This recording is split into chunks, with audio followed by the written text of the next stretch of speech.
kahinom mo Archimedes Trajano.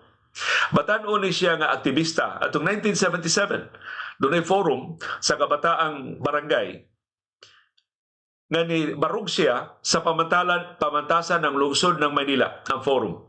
Ni atong higayon na si Amy Marcos, batanon sa sama ni Trajano, maoy nasudnong chairperson sa kabataang barangay. Nga karon mao na ang sangguniang kabataan.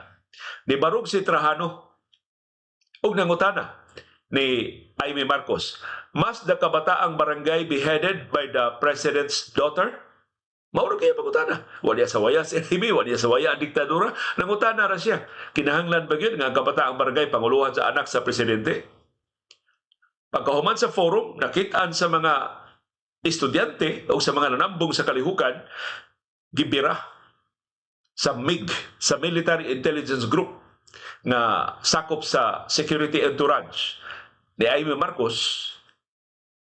Wa na ikita siya mga ginikanan, wa mauli siya boarding house. Human sa duha ka adlaw, nakitaan ang iyang patayng lawas. Nagbad-ay na lasdan, daghan kaayong pasok sa sigarilyo, daghan kay tusak-tusak sa torture na nahiaguman. Mauto nga, di man ka 1977, height sa power sa diktadurang Marcos, way nahimo ang pamilya Trajano na niabot mang 1986. Napalakpot man ang mga Marcos gikan sa gahom. Gi-exile man sila dito sa Honolulu sa Hawaii. So nakakita kay gayon ang mga Trajano pagpasaka og kaso. Kasong sibil ang gipasaka batok ni Senador Amy. Di pa sila kapasaka kasong kriminal kay dili man mahitabo ang kaso sa Pilipinas. Ang ilang kasong sibil giatiman sa korte dito sa United States District Court sa Hawaii. Ug nakadaog sila sa kaso batok ni Amy. In 1991, ang US District Court sa Hawaii ni award sa mga Trajano og $4.16 million or 246.6 million pesos sa exchange rate karon. Mas dako ni atong 1991 tungod sa inflation. Civil damages plus attorney's fees ang gi-award sa korte. Sa ito pa, konbiktado si Amy sa kasong sibil. Way priso, pero babayad siya og 246.6 million pesos ngadto sa pamilya ni Archimedes Trajano tungod sa wrongful death suit. Nagipasaka batong ni Amy Marcos, manotok pa siya niadtong higayuna. Nahimo ning landmark case sa international human rights law. Kay mao ni labing una nga kaso na nilampos sa paggamit sa Alien Tort Statute. Nang usa ka foreign official mahimong accountable sa krimen nga nahimong gawas sa Estados Unidos.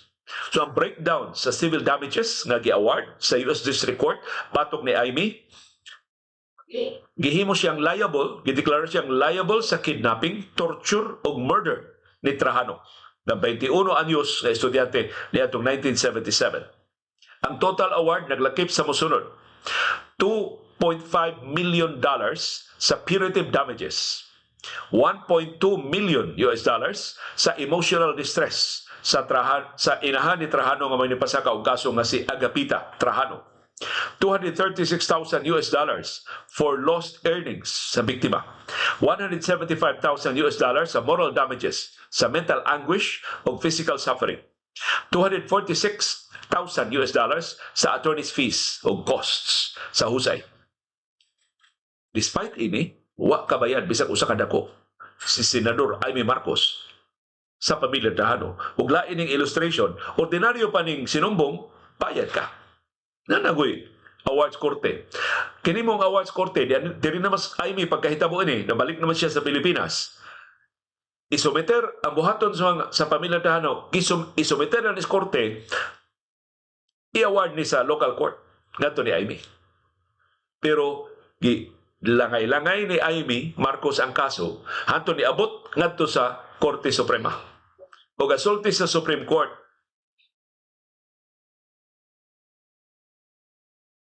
dili makabayad si Amy tungod sa technicality. Ang technicality nakitaan sa Korte Suprema, ang service sa summons invalid kay giserve sa condominium nga dili mo'y pinuy-ana ni Amy. O busa nalapas ang iyang katungod sa due process. Despite napakita ang logbook nga si Senador Amy, mamatoy condominium unit man to nilang Tami Manutok, ang iyang kanibana. Despite ana, para Supreme Court sayop ang address nga gigamit. Tiyaw na. Dugay kay nagkakuha justisya ang pamilyang Trajano, nidangop sila sa Korte sa Estados Unidos, makasaysayanon ang desisyon sa Korte sa Estados Unidos. Basura lang tungkol sa wrong address nga technicality sa Korte Suprema sa Pilipinas. Igo na nakalisod ang pagpahamtang sa balaod batok sa mga gamhanang pamilya sama sa mga Marcos.